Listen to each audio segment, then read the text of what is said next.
రంగారెడ్డి జిల్లా యాచారం రైతులు కాంగ్రెస్ సర్కార్పై తిరుగుబాటు చేస్తున్నారు. ఫ్యూచర్ సిటీ పేరుతో తమ భూములను అన్యాయంగా లాక్కుంటున్నారని మండిపడుతున్నారు.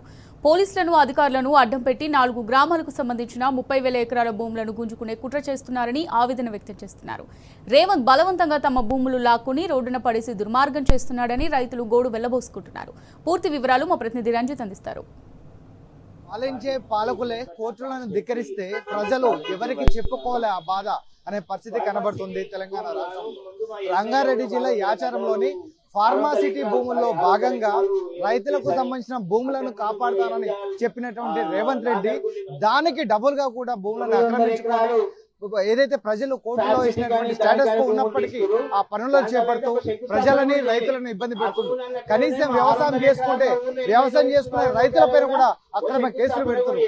దాంట్లో భాగంగా ఇందిరా పార్క్ దగ్గర కూడా యాచారానికి సంబంధించినటువంటి ఫార్మాసిటీ రైతులు ఫార్మాసిటీ మాకొద్దు, దాంతో పాటుగా చూసుకున్నట్లయితే ఏదైతే ఈ రైతులకు సంబంధించినటువంటి ఫ్యూచర్ సిటీ ఫార్మాసిటీలు కాదు, మా భూములు మాకు కావాలని డిమాండ్ చేస్తూ ధర్నా చేస్తున్నారు. మనతో మాట్లాడడానికి బీసీ జేఏసీ నాయకులు ఓరగంటి వెంకటేశ్వర గారు ఉన్నారు. సార్ చెప్పండి, ఈ యొక్క కార్యక్రమం చూస్తుంటే దాదాపు కోట్ల రూపాయల విలువైన భూములను అప్పనంగా కూడా కాజేయాలని చూస్తుంది రేవంత్ రెడ్డి సర్కార్. దాంతో పాటుగా స్టేటస్ కో ఉన్నప్పటికీ భూముల పైన కూడా పనులు చేపడుతున్నారు ప్రభుత్వ అధికారులు. దీన్ని ఎలా చూడవచ్చు? ఈ రోజు రేవంత్ రెడ్డి గారు అధికారంలోకి వచ్చిన తర్వాత ఆయనకు న్యాయ వ్యవస్థ మీద గౌరవం లేదు, అదే విధంగా ఒక రైతులంటే ప్రేమ లేదు, విద్యార్థులంటే ప్రేమ లేదు, ఉద్యోగస్తుల అంటే ప్రేమ లేదు. అంటే సమాజంలో ఉన్నటువంటి అన్ని వర్గాలకు ఎలక్షన్ లో హామీలు ఇచ్చి 6 గ్యారంటీలు ఇచ్చి 420 హామీలు ఇచ్చి అవి నెరవేర్చుకోకుండా ఈ రోజు యాచారం ప్రాంతంలో ఏదైతే కేసీఆర్ గారు ఫార్మాసిటీ కోసం సేకరించినటువంటి ఈ యొక్క భూములను దాదాపుగా 10,000 ఎకరాలు ఫార్మాసిటీ కోసం కేసీఆర్ గారు సేకరించారు. ఈ సేకరించినటువంటి భూములలో కేవలం ఫార్మాకు సంబంధించినటువంటి ఒక కార్యక్రమాలు చేయకుండా ఫ్యూచర్ సిటీ అని తెచ్చి ఈ రోజు ఆ ప్రాంతంలో ఉన్నటువంటి రైతుల భూములు, ముఖ్యంగా బడుగు బలహీన వర్గాలకు 2 ఎకరాలు 3 ఎకరాలు 4 ఎకరాలు ఉన్నటువంటి రైతుల యొక్క భూములు గుంజుకొని ఈ రోజు మధ్యవర్తిగా వ్యవస్థిత కార్పొరేట్ సంస్థలకు ఈ రోజు ఆ వాల్యూబుల్ భూములు కట్టబెడుతున్నటువంటి సందర్భాన్ని మనం చూస్తున్నాం. ఈ రోజు రేవంత్ రెడ్డి గారు ఆ రోజు ఎలక్షన్ యాచారానికి వచ్చాడు, కురుమిద్దకు వచ్చాడు, నాలకనకు వచ్చారు, మేడిపల్లికి వచ్చారు. వచ్చినటువంటి రేవంత్ రెడ్డి గారు కానీ, సీతక్క గాని, బట్టి విక్రమార్క గాని, మల్రెడ్డి రంగారెడ్డి గాని, కోదండరెడ్డి గారు ఆ రైతులకు ఏం హామీచ్చారు? మేము మా మేనిఫెస్టోలో పెడుతున్నాము, ఒకవేళ మన కాంగ్రెస్ ప్రభుత్వాన్ని తీసుకొస్తే మీ అందరు కూడా తిరిగి మీ భూములు మీకు ఇచ్చేస్తాం అనేటువంటి ఒక వాగ్దానం చేసి మేనిఫెస్టోలో పెట్టినామని చెప్పి ఓట్లు వేయించుకున్నటువంటి తర్వాత ఈ రేవంత్ రెడ్డి ప్రభుత్వము ఈ రోజు 10,000 కాదు 30,000 ఎకరాలు సేకరిస్తారట. అయ్యా, నేను అడుగుతున్నా రేవంత్ రెడ్డి, ఈ రాష్ట్రంలో వ్యవసాయం చేయొచ్చా?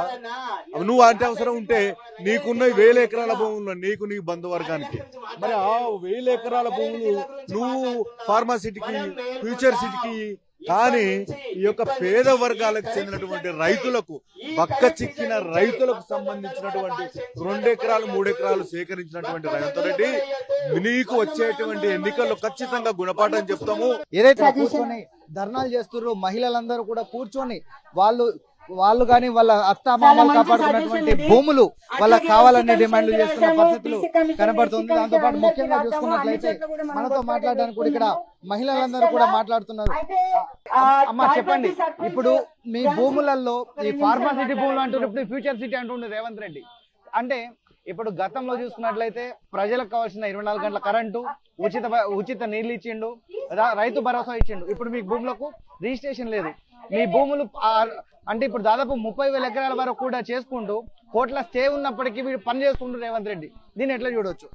ఎట్లా చూడాలి సార్? వాళ్ళకు కూడా అర్థం కావాలి. మేము రైతులం కొట్లాడి వస్తున్నాం, మాకు పోలీసు వాళ్ళు వాళ్ళు పెడుతురు సార్. పెట్టా మేము ఎక్కడ పోయి బతకాలి సార్? వాళ్ళకు అచ్చనాట ఆడిపోయినట్టు అవుతుంది సార్. మేము ఎట్లా బతకాలని మాకు కూడా బాధ ఉంది. మాకు కూడా పోరోళ్ళు ఆడిగద్దలు వాళ్ళకి పెళ్లి చేయాలంటే కోట్లు కోట్లు అవుతుంది. వాళ్ళకి ఎట్లా చేయాలి, ఏం చేయాలి? మా సత్య కాలమే ఉంది సార్. మాకేం అద్రగణం అంటే మా మీద అద్రగణం ఉంది, ఏం న్యాయం లేదు. ఎక్కడ పోయి బతకాలి? 10 ఆవులు ఉన్నాయి. మాకేం వేరే పనులు రావు. ఒక మాట వస్తే ఈ మాట మాకు రాదు సార్. నేను పట్టాలా అక్కడికి వెళ్ళి ఇక్కడ దాకా వస్తే మురికి వాసనలు వస్తున్నాయి. ముక్కు మూసుకుంటా వచ్చినాం మేము క్లూజర్ లో వస్తే సార్. చల్లటి గాలిలా వారానికి ఒక్కసారి వస్తుండు రేవంత్ రెడ్డి సార్. ఎందుకు వస్తుండు సార్ మా మీద?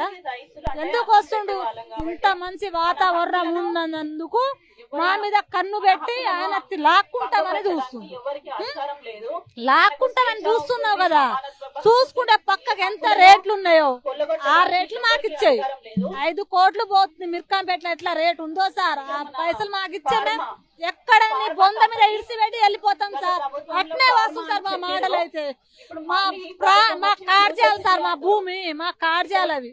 ఎక్కడ పోయి బతకాలి మేము? కాంగ్రెస్ అయితే అందరికి ఇల్లు ఇస్తుంది, భూమి ఇస్తుంది, కానీ ఇది దౌర్జన్యం ఉంది సార్. ఇది రేవంత్ రెడ్డి పాలన అయితే. రాహుల్ గాంధీ అయితే ఇంకా మంచిది అన్నాడు. సోనియమ్మ వాళ్ళైతే కడపలు తెరుచుకొని ఉండరప్పుడు, కానీ ఇప్పుడు మూసుకొని ఉండరేమో సార్. ఇక్కడ దాకా రావాలని మాకు అక్కడెక్కడ సార్ మాది ఇబ్రపట్టం అవతల అట్లుంది సార్ పరిస్థితి. ప్రధానంగా చూసుకున్నట్లయితే ఎవరైతే రైతులు ఉన్నారో ఈ రైతులు పడుతున్నటువంటి గోసలు, వాళ్లకు యాచారం మండలంలోని 4 గ్రామాలకు సంబంధించినటువంటి రైతులు ఎవరైతే ఉన్నారో వాళ్ళకు సంబంధించినటువంటి భూములను అప్పనంగా అమ్ముకోవాలని చూస్తుంది రేవంత్ రెడ్డి సర్కార్ అని ఆవేదపడుతున్నటువంటి పరిస్థితి కనబడుతుంది. ముఖ్యంగా చూసుకున్నట్లయితే ఎవరైతే రైతులు ఉన్నారో ఆ రైతులకు సంబంధించినటువంటి భూములు కావచ్చు, దానికి సంబంధించినటువంటి జీవో, దానితో పాటుగా ఎన్నో సంవత్సరాల నుంచి తాతల కాలంలో భూములకు రిజిస్ట్రేషన్ లేదు, రైతు బంధు లేదు, రైతు భరోసా లేదు. వాళ్ళకు గిట్టుబాటు ధర కూడా ప్రజల నుంచి అంటే వ్యవసాయం చేస్తున్నప్పటికీ కలిపి రావట్లేదు. దాంతో పాటుగా ఒకప్పుడు ఫార్మాసిటీ పేరిట వచ్చి అక్కడ పని చేసుకున్నట్లయితే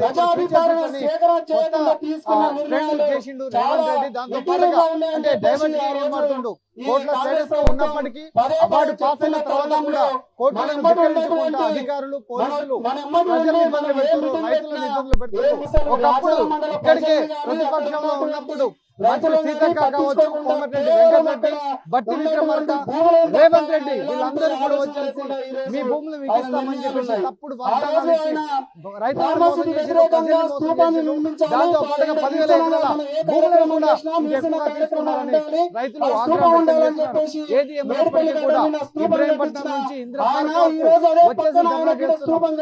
లేకపోతే ఇంకా ధర్నా ఉద్రిక్తం చేస్తాం తప్పితే ఎట్టి పరిస్థితుల్లో కూడా ఫార్మాసిటీకి, ఫ్యూచర్ సిటీకి యాచారం సంబంధించినటువంటి రైతులు ధర్నా చేస్తున్నట్టు కనబడుతుంది. కెమెరామెన్ వంశీరెడ్డితో